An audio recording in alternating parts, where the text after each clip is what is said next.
Loyal Imperial citizens, I'm Chief Librarian Tarek of the Wardens of the Webway chapter.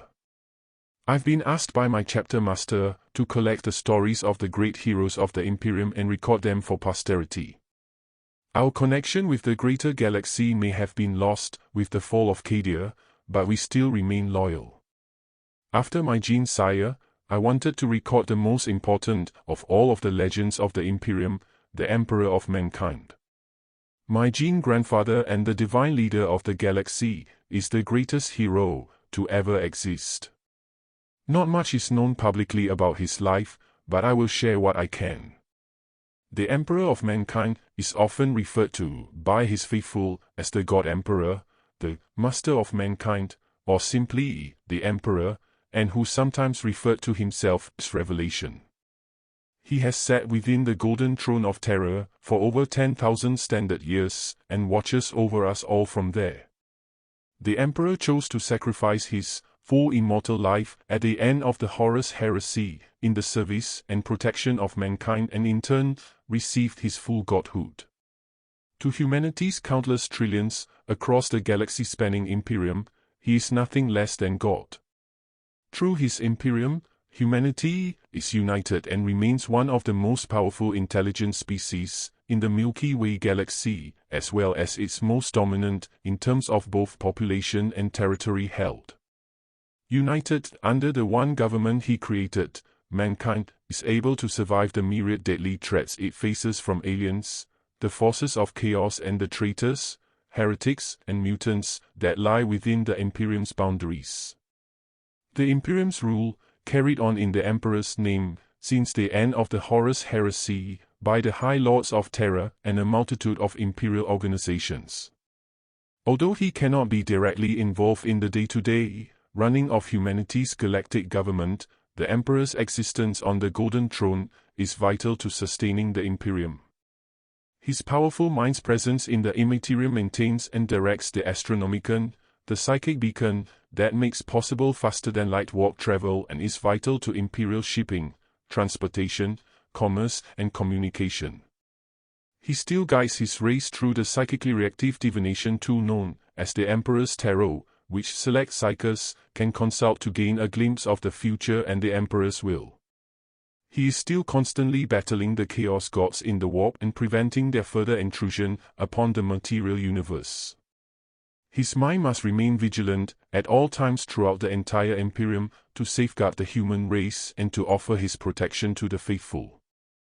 Above all else, it is mankind's collective belief in the Emperor's divinity that serves as its greatest protection from chaos and the other hideous dangers that plague the galaxy. As the Imperial Creed has taught for over 10,000 standard years, the Emperor protects. Much more is known about the Emperor's past that isn't secret, but isn't publicly talked about in most situations. For this I've brought in Brother Chaplain Valorium Angus to teach the Imperial truth on a holy level. Thank you for this great honor, Brother Tarek. It is my great honor to share the truth of our great Emperor and how he saves us from those who wish to destroy us. These stories come from the sacred scripture that our chapters have been able to compile the summary that I pray meets our God Emperor's approval. This account is now considered largely apocryphal. In truth, the Emperor's origin and history prior to the start of his attempt to unify Terra during the Unification Wars is largely mysterious and unknown, though his immortality as a perpetual and extraordinary psychic abilities still define him. The Emperor is the collective reincarnation of all the shamans of Neolithic humanity's various peoples, the first human psychers.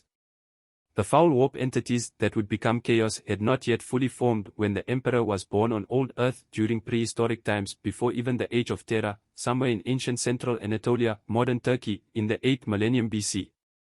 But even before the birth of the Emperor, as humanity grew and progressed, the Immaterium began to become increasingly disturbed by the dark undercurrents of humanity's collective psyche, and the shamans began to lose their former ability to reincarnate into new bodies. Instead, upon dying, their souls were consumed by the entities and demons of the warp.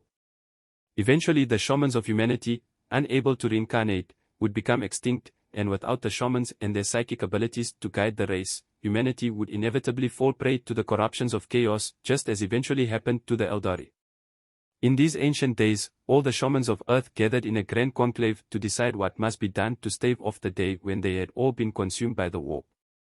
In the end, the shamans decided to pool their collective psychic energies by reincarnating as a single soul in a single human body to create an individual they called the new man. The thousands of shamans, as one, took poison, and as one, they died, their souls flowing into the Imperium in a rush of psychic power that overwhelmed those demons who sought to feast upon it with a cleansing, purifying fire, a flame imperishable that became one soul out of many. A standard year later, the child who would become the emperor was born in a Neolithic settlement of Anatolian herders and farmers of a normal mother and father, with normal brothers and sisters. His psychic power was so great that its energies altered his genome and physiology in the womb and rendered him immortal, so he would no longer need to reincarnate and could not be assaulted by the demonic creatures of the Imperium upon his death. As he grew older, his potent psychic powers began to manifest.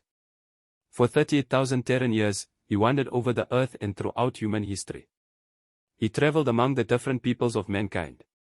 While he had first been only an observer of mankind's triumphs and follies, he soon began to help where he could, using his ancient wisdom to spread efficient government, crop management, animal husbandry, technology and peace. He used his influence carefully, at first adopting only the guise of a normal man, and without revealing his true nature. As the millennia passed, the man who would become the emperor watched the human species develop.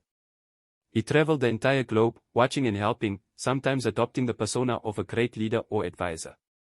In times of trouble he became a crusader, a religious leader or even a messiah. At other times he remained a backstage contributor to events, an advisor to kings, a court magician, a pioneering scientist. Many of the guises he adopted were humble, others became monumental figures of world history or religion.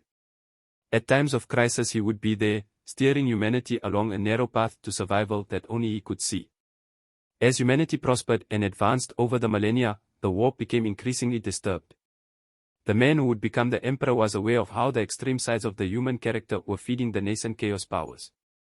Despite his best efforts to promote peace and harmony across old Earth, the instinctive values of martial honor, ambition, defiance, and self-satisfaction could never be eradicated from the human character. Some of the new man's plans proved less than successful, seeds of wisdom often failed to flourish or grew into uncontrollable monstrosities leading to eras of persecution and war. The Chaos Gods sensed the presence of the new man, the anathema, as they would name him, and his efforts to curb their own power and growth. Even before they became fully conscious in the Imperium, the ruinous powers recognized the man who would become the emperor as their greatest enemy. As the new man's psychic powers further developed, he became ever more aware of the terrible dangers that awaited mankind in the broader universe, and he resolved to do all in his power to defend and guide humanity towards a future as the predominant species in the galaxy. As more and more humans were born with the mutant psychic genes that granted them the ability to wield the potent power of the Imperium in the last centuries of the dark age of technology, and humanity suffered from the deadly effects of uncontrolled psychers that heralded the onset of the Age of Strife, the Emperor realized that he would have to take a more direct and open role in human affairs than ever before. Following the birth of Slaanesh after the fall of the Eldari in the 30th millennium, and the end of the warp storms that had prevented interstellar communications and travel from the Sol system, the Emperor determined that the time had come to directly steer the history of humanity once more, or see the human race ultimately go extinct due to the troubles of Old Night. The first mention of the Emperor by that name in imperial records is when he began the unification of Terra at the end of the Age of Strife in the late 29th millennium. Horus once mentioned that the Emperor lived in Anatolia in his own childhood when describing his own first meeting with the Emperor. It is known that he had been born an immortal, perpetual and ancient even before his ascension to the Golden Throne over 10,000 Terran years ago. The Emperor is the new man, the first and greatest of the new mutant subspecies of human psychers. He is also the collective reincarnation of the extinct shamans, wizards and wise men who had guided primitive humanity during prehistoric times. As the Emperor grew older, his powers began to manifest themselves and become more potent, and he gradually remembered his thousands of past lives, adding all of their knowledge and experience to his own. One account of the Emperor's origin goes so far as to say that he had mortal brothers and sisters, and claims that he was born in the 8th millennium BC in a primitive Neolithic village along the banks of the Sakalia River in Anatolia. While he was still an adolescent, the Emperor's father was murdered by his uncle. While preparing his father's body for a primitive funeral ritual, he received a clairvoyant vision of how his father had been murdered. Later, The boy who would become the emperor calmly approached his uncle and stopped his heart with a slight use of his telekinetic psychic abilities, displaying neither sorrow nor malice for the deed. According to the emperor himself, this was the moment he realized that humanity needed law, order, and the guidance of a wise ruler to reach its full potential. At some time after his father's murder, he left his village for the first city of humanity, likely one of the Sumerian city-states of ancient Mesopotamia. For thousands of standard years before becoming the emperor, he guided and watched humanity develop over the course of its history, assuming the guise of a large number of historical personages. He was aware that the darker extremes of human nature were feeding the growth of the chaos gods in the warp, and so he sought to promote peace and harmony on old Earth and thereby curb the growth of the ruinous power's strength. Whatever his true origins, the man who would become the emperor was the most powerful psyker ever born among humans. Before the emperor began his rise to power, he was also an anonymous perpetual, a member of a mutant branch of mankind gifted with effective immortality due to extremely rapid and efficient cellular regeneration. Whether this ability of the perpetuals came about naturally or was artificially induced by some outside faction is unknown, but the emperor was present during the time of humanity's prior star-spanning civilization in the period now named the Age of Technology by imperial historians. He was known to associate with other perpetuals like himself in that era. Among these was a woman named Olivia Surica. Together, she, several other perpetuals and the man who would one day become the emperor traveled to the night world of Molech aboard a one-way void craft. There, they discovered a warp gate into the realm of chaos which the future emperor entered. Once within the Imperium, he forged an unknown bargain with the chaos gods and was imbued with new powers and the knowledge required to ultimately create the Primarchs, superhuman beings whose creation would combine techniques of arcane genetic science with the energies of the warp. The emperor left Surica behind to look after the Molech warp gate until such time as that world could be safely protected by the coming of the future Imperium of men. Despite their willingness to strike a bargain with him early on, the Chaos Gods themselves later recognized the Emperor as their greatest enemy among all the intelligent beings of the galaxy, naming him the Anathema. Only at the end of the Age of Strife did the Emperor emerge from obscurity to take a more direct hand in the future of humanity, conquering the warring factions of mankind's homeworld during the Unification Wars that began in the late 29th millennium and ended in 712 M30 with the establishment of his direct rule over old Earth. The Emperor accepted the deaths of the many innocents that resulted from his conquest with great remorse in order to achieve the greater good of unifying humanity and protecting it from the manifest predations of the warp. The man who would later become known as the Emperor of Mankind first appears in imperial records as just one of the many warlords struggling for control of Terra during the later part of the Age of Strife in the early 29th millennium. Beginning at that time, and with the aid of his great friend and collaborator Malcador the Sigillite, the Emperor undertook a series of military campaigns against all the other techno-barbarian warlords on the planet that would collectively later become known as the Unification Wars. During these conflicts, the Emperor employed several military formations, such as the warriors of the unit designated Geno 5-2 Kiliad, who would go on to serve in the Imperial Army, that consisted of genetically enhanced warriors to maximize his tactical prowess. The most powerful of these troops were the Protostates known as the Thunder Warriors. Though physically the most potent of his creations, more deadly in combat than even the later Space Marines, the Thunder Warriors were far from perfect. Having been created from adult troops who had undergone a rapid process of genetic, bionic and chemical augmentation, many did have difficulty coping with the physiological changes. Metabolic collapse leading to rapid death was not uncommon, and many Thunder Warriors were also prone to mental instability and even psychosis as they aged.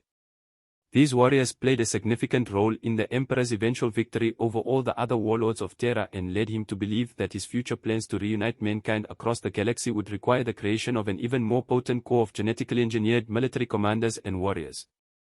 Following the Battle of Mount Ararat in the Kingdom of Urartu, which was said in some sources to be the last battle of the Unification Wars, the unity of old Earth was at last achieved after centuries of blood, loss and fire.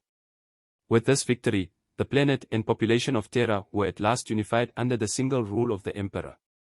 But to make his dream of reuniting all of humanity within a single galaxy-spanning empire possible, the Emperor knew that he would have to make some difficult, even immoral decisions. With the assistance of the ancient Mechanicum government on Mars, who joined with the Emperor and the people of Terra in the Treaty of Mars in 739 M41 that formally founded the Imperium of Man in the late 30th millennium, the Emperor created the first space marines and fleets of interstellar void ships that would carry his armies across galactic space. The objective was a Great Crusade that would unify all of the planets colonized by humanity during the Age of Technology prior to the Age of Strife into one Imperium of men. The Crusade would also subdue, destroy, or force into exile all intelligent alien races of the Milky Way. The galaxy was to become the imperial domain, the manifest destiny of humanity. Using the knowledge he had bargained for with the dark gods on Molech, the Emperor during the Unification Wars also created with the aid of the scientists of his biotechnical division the 20 superhuman Primarchs from whom the Space Marines gene seed was later developed, using his own DNA as the foundation of their undifferentiated genomes. He intended them to serve as his primary military commanders, diplomats and consuls for the Great Crusade.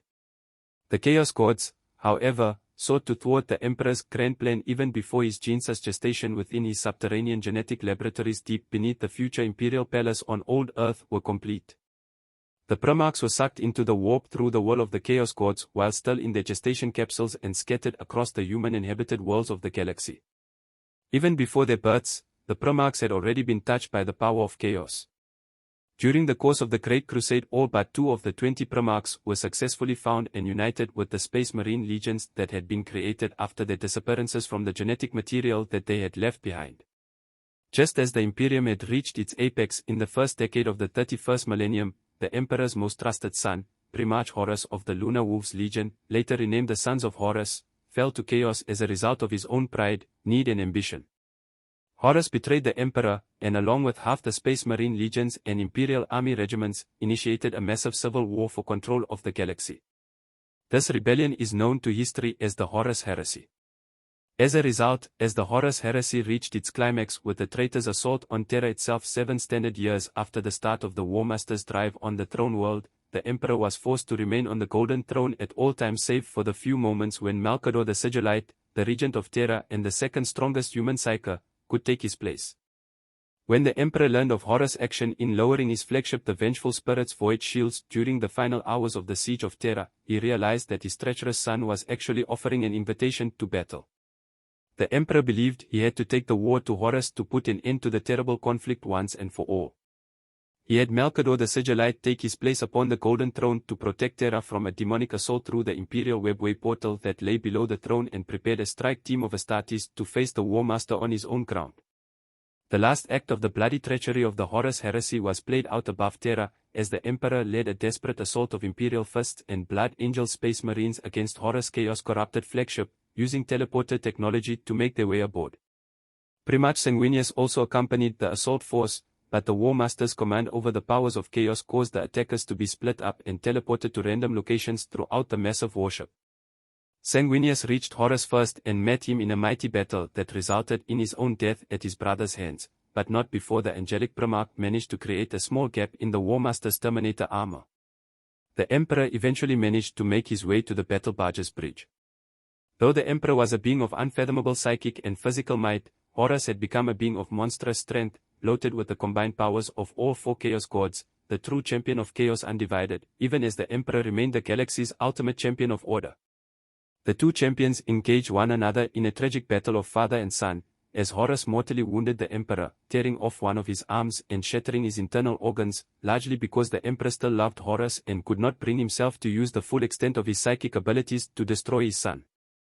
At the critical point in the battle, a lone Legio Custodes warrior who had accompanied the Emperor entered the battleship's bridge, having successfully caught up to his master. Horus flayed him alive with but a look using the potent powers of chaos sorcery that he now commanded. In that instant of Horus' pure cruelty and casual disregard for human life, the Emperor finally realized how truly far his favored son had fallen into the grip of the ruinous powers and how humanity would suffer and ultimately be destroyed under his rule. The sacrifice of the custodian bought the Emperor the time he needed to deliver a finishing blow to Horus.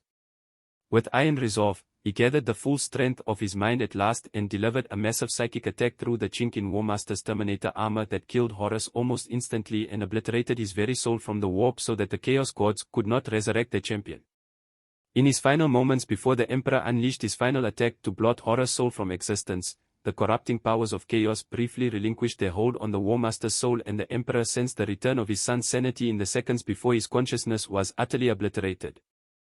The emperor felt only horrors utter horror at what he had done under the influence of chaos and gratitude that he had at last been released from its grip before the War Master's psyche dissolved into shining motes of psychic energy dispersed amidst the howling voices of the Imperium.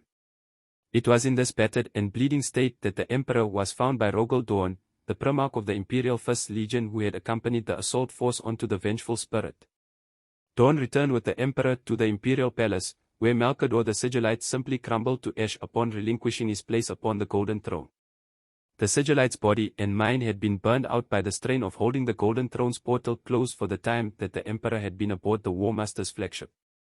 The dying Emperor quickly dictated plans to Dawn for the modification of the Golden Throne into an arcane life support machine that would sustain his remaining cells in an undying state between life and true death for over 10,000 Terran years, and he was subsequently interred in this altered version of the Golden Throne. The throne's mechanisms would also allow the Emperor to maintain the beacon of the Astronomicon and battle the influence of the Chaos Gods in the warp so long as his mind was empowered and sustained with the psychic energies of 1,000 psychers every day, preventing a demonic incursion on Terra and helping to sustain mankind against Chaos' corruptive influence throughout the galaxy. His strength rapidly failing, the Emperor had only enough time to give his final, brief instructions to Rogel Dawn before the Golden Throne's modified mechanisms were activated and he was placed within an unending stasis for more than 10,000 standard years. Only his mind remained active within the warp as his dying body continued to decay at a glacially slow pace. In this state, he has become the one true God of mankind, protecting and watching over all of us in his eternal state. Stay focused on living the Emperor's will and the Emperor will always protect. Thank you, Brother Chaplain Agnes. Your words always bring my soul hope in the God Emperor. I look forward to having you back to discuss more of these legends, of the heroes of the Emperor of mankind. YouTube is still new to us and we have much more growth to make so that we can continue to spread the Imperial truth. Please like this video and subscribe to this channel for more tales of Imperial legends. Your subscription will be noted as a sign of your loyalty. Join us next week for this and stay faithful to our God Emperor. Guard the gates for the holiness of the Emperor.